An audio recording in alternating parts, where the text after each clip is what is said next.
Hello friends, welcome to my guide classes.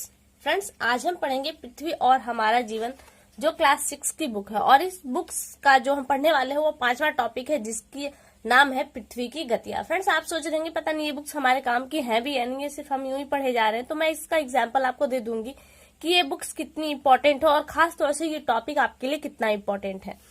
तो आइए देखिए, पहले देखते हैं कि इसमें दिया क्या है कि पृथ्वी की यानी कि पृथ्वी की जो गति है उसके बारे में बताया गया है। वैसे तो आप लोग जानते हैं कि पृथ्वी की 2 गतियां हैं, एक है उसका अपने अक्ष पर घूमना और दूसरा है अपनी कक्षा में घूमना। सूर्य के सामने पृथ्वी के अपने स्थान पर चक्कर लगाने को उसकी दैनिक गति या परिभ्रमण गति कहते हैं।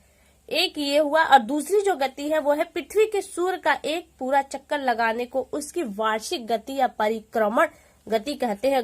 थोड़ा सा कंफ्यूजन होता है तो वो परिक्रमण और परिभ्रमण में कंफ्यूजन होता है। तो परिक्रमण जो परिक्रमा करता है यानी कि उसके चारों तरफ घूमता है वो परिक्रमण कहलाता है, जबकि अपने ही अक्ष पर अपने स्थान पर खड़ा होकर वो घूमता है तो वो आपका परिभ्रमण कहलाता है।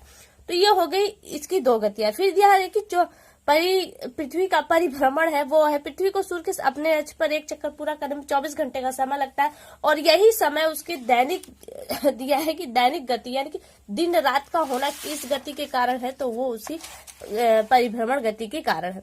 फिर यहाँ पे एक एग्जाम्पल के थ्रू बच्चों को समझाया जा रहा है, वो आपके लिए नहीं है। देखिए यहाँ पे एक दिया है प्रदीप्त वृत्त या प्रकाश वृत्त। इससे रिलेटेड एक क्वेश्चन आया, मैं आपको दिखा देती हूँ। देखिए ये एक सीटेट का बुकलेट है जो 14 का है, सेकंड पेपर, और आप यहाँ पे देख सकते हैं प्रश्न है आपका प्रदीप्त वृत्त क्या है। तो 4 ऑप्शन आपके नीचे सामने गए हैं कि एक विशेष मध्याह्न रेखा पर दोपहर 12 बजे सूर्य की स्थिति, वृत्त जो ग्लोब को 2 भागों में विभाजित करता है, वृत्त जो ग्लोब पर दिन और रात को विभाजित करता है। चौथा ऑप्शन है आपका कि विश्व पर पृथ्वी की स्थिति जब दिन और रात बराबर होती है। तो ये एक प्रश्न यहाँ से, और इसी से रिलेटेड मैं एक प्रश्न आपको और दिखा दूं। देखिए दिशाओं से हमने जो मानचित्र पढ़ा था उसमें दिशाओं के लिए बताया था कि यहाँ से प्रश्न बनता है। तो ये भी देखिए कि यहाँ पे प्रश्न है, पूछा है कि आपको एरो दिया गया और दिशा के बारे में पूछा गया है। जहां तक मैंने आपको बताया है कि जो AC ऊपर का जो पोर्शन दिखाया जाता है आपको एरो में, वो सदैव उत्तर होता है और नीचे वाला दक्षिण होता है।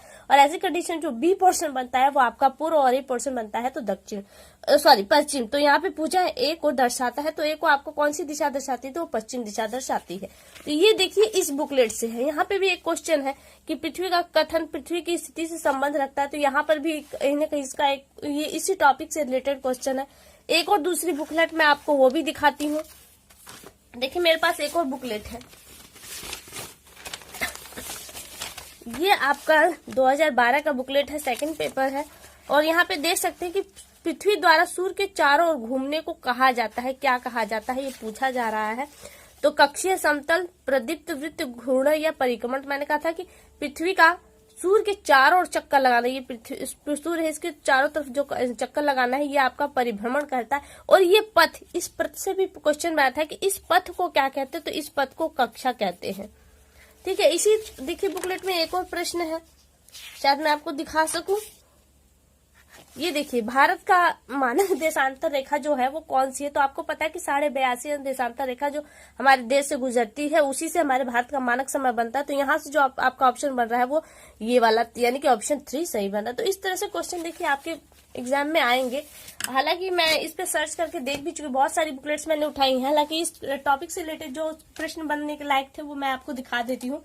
देखिए यहाँ पे जो हमने पहला प्रश्न देखा था कि वो ये था कि प्रदीप्त वृत्त क्या है। तो प्रदीप्त वृत्त क्या है, जब देखिए सूर्य दिखाया जा रहा है और ये तो क्या, जो सूर्य के सामने जो पोर्शन होता है वो प्रकाशित होता है और सूर्य के पीछे वाला जो पोर्शन है वो हमेशा अप्रकाशित यानी कि अंधेरे में रहता है। तो इस स्थिति यानी कि प्रकाश और अंधकार के बीच को जो लाइन निर्धारित करती है वही आपकी प्रदीप्त वृत्त या प्रकाश वृत्त कहलाती है।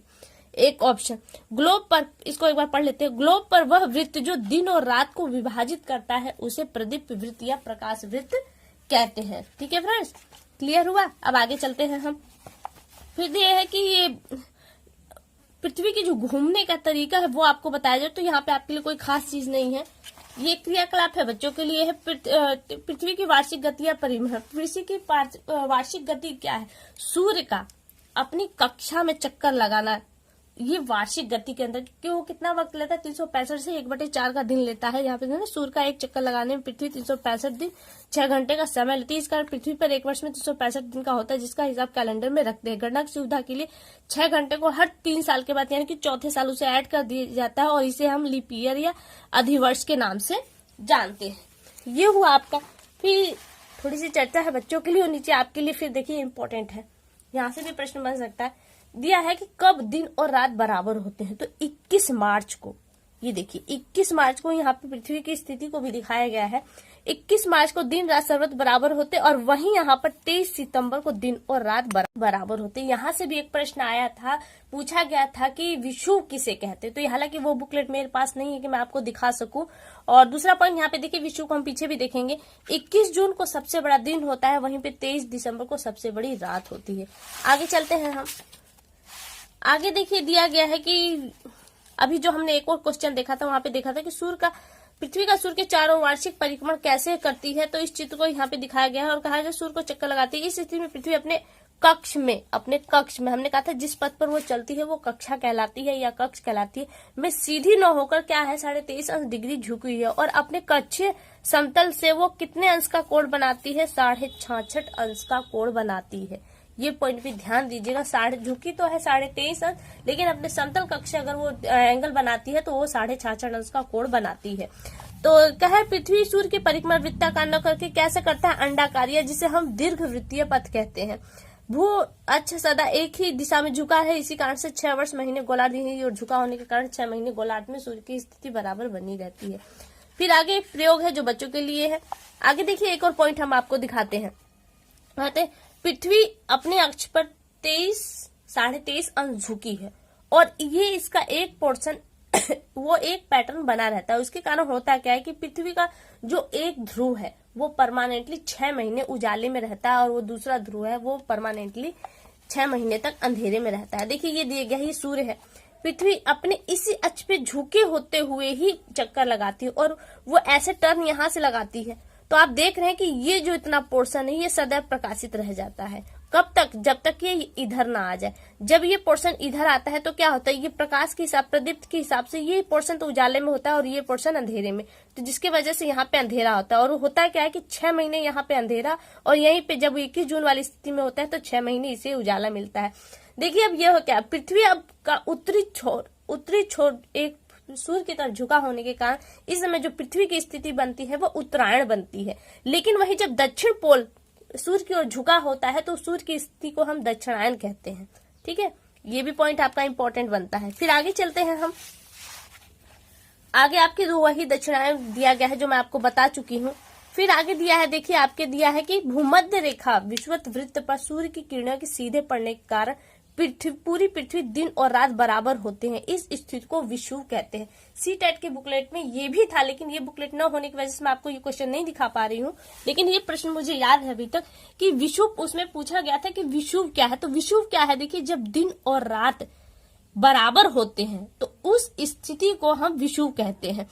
और ये कब होता है, तो 21 मार्च और 23 सितंबर को सूर्य की किरणें भूमध्य रेखा पर सीधी चमकती हैं और जिसके कारण विषुव यानी कि दिन और रात बराबर होते हैं और इस स्थिति को ही हम विषुव कहते हैं। ठीक है फ्रेंड्स, बहुत ही इंपॉर्टेंट पॉइंट्स यहाँ पे हैं, आप बिल्कुल याद करिएगा। जो चीजें जानने लायक नहीं उसे हम इग्नोर करते चले जाएंगे। आगे देखिए, यह पृथ्वी का अक्ष पर अपने कक्ष तल में सदा एक ही दिशा में 23.5 अंश झुकी रहती है। जिसे चंद्रमा है ना हमेशा एक चक्कर लगाता है, वैसे पृथ्वी चक्कर तो अपना 1 घंटे में 24 घंटे में एक चक्कर लगाती है, लेकिन उसकी स्थिति परमानेंटली वही बनी होने की वजह से 23.5 अंश का झुकाव परमानेंट बना रहता है। फिर अगला है कि 21 मार्च को सूर्य की किरणें भूमध्य रेखा पर सीधी पड़ती है और 2 दिन पड़ते हैं, एक तो है 21 मार्च को और दूसरा है हमारा 23 सितंबर को, जिसके कारण विषुव की स्थिति बनती है। यहाँ पे कुछ पॉइंट्स दिया है 21 जून को सूर्य की किरणें कर्क रेखा पर सीधी पड़ती हैं और 21 मार्च और 23 सितंबर को की अवधि सूर्य की किरणें उत्तरी गोलार्ध के किसी न किसी भाग पर सीधी पड़ती हैं। फिर अगला पॉइंट है 22 दिसंबर को सूर्य की किरणें मकर रेखा पर सीधी पड़ती है, जिसके कारण वहां पे सबसे बड़ा दिन होता है और 23 सितंबर को सूर्य की किरणें पुनः विषुवत रेखा पर सीधी चमकती हैं। ठीक है। ये कुछ शब्दावलियां दी हैं कि अक्षीय धुरी क्या है। तो अक्षीय धुरी आप जानते हैं, जिस धुरी पर पृथ्वी घूमती है उसे हम अक्षीय धुरी कहते हैं। प्रदीप्त वृत्त या प्रकाश वृत्त, ये भी हम देख चुके। ग्लोब पर वृत्त जो दिन और रात को विभाजित करता है वो प्रकाश वृत्त या प्रदीप्त वृत्त कहलाता है। कर्क में ये कोई खास नहीं है ये चीजें। अब देखिए विषुव के लिए यहाँ पे सीधे दिया है कि 21 मार्च और 23 सितंबर को सूर्य की किरणें विषुवत रेखा पे सीधी पड़ती है, जिसके कारण दिन और रात बराबर होते हैं और इस स्थिति को हम विषुव कहते हैं। फिर ये अभ्यास देखिए, आपका प्रश्न ये टॉपिक यहाँ पे खत्म हो जाता है और यहाँ पे अभ्यास के लिए प्रश्न इसमें कोई दम नहीं है, इसलिए हम इसे नहीं देखेंगे। यहाँ पे जो हमारे लिए बनता है वो यहाँ पे सही गलत है। तो दिया है इसमें पहला जो है, सूर्य पृथ्वी का चक्कर लगाता है। गलत जी, पृथ्वी सूर्य का चक्कर लगाता है, सूर्य पृथ्वी का चक्कर नहीं लगाता। दिया है सूर्य पृथ्वी का चक्कर 365 से ही 1/4 दिन में लगाता है। तो सही है, क्योंकि 365 दिन में पूरा करता है। फिर हमने पढ़ा है 6 घंटे, तो 6 घंटे क्या 1/4 ही तो है एक दिन का। तो यहाँ पे ये आपका ऑप्शन सही बनता है। फिर अगला पॉइंट है, वार्षिक गति के कारण दिन रात होते हैं। नहीं, वार्षिक गति के कारण तो मौसम परिवर्तन होते हैं और दिन रात के लिए हमें दैनिक गति चाहिए, दैनिक। तो इस हिसाब से ये ऑप्शन आपका गलत हो जाता है। पृथ्वी द्वारा सूर्य का चक्कर लगाने का पथ अंडाकार है, जिसे हमने अंडाकार या दीर्घ वृत्ताकार भी हम कहते हैं। तो ये ऑप्शन आपका सही बनता है। अगला पॉइंट है, 21 जून को उत्तरी गोलार्ध में ग्रीष्म ऋतु होती है। बिल्कुल सही होती है, हम उत्तरी गोलार्ध में हम है और इस बार सबसे ज्यादा ग्रीष्म ऋतु चल रही है, गर्मी पड़ रही है। तो यहाँ पे आपका जो प्रश्न बनता है 21 जून को उत्तरी गोलार्ध में ग्रीष्म ऋतु पड़ती है, तो वो एकदम सही बनता है। आगे है वो बच्चों के प्रोजेक्ट कार्ड है, वो आपके लिए है। तो फ्रेंड्स आप मुझे कमेंट करके ये जरूर बताइएगा कि ये बुक आपके लिए कितनी इंपॉर्टेंट है और आपको ये वीडियो कैसी लगी। अगली वीडियो में आपसे बहुत जल्द मुलाकात होगी, तब तक के लिए नमस्कार।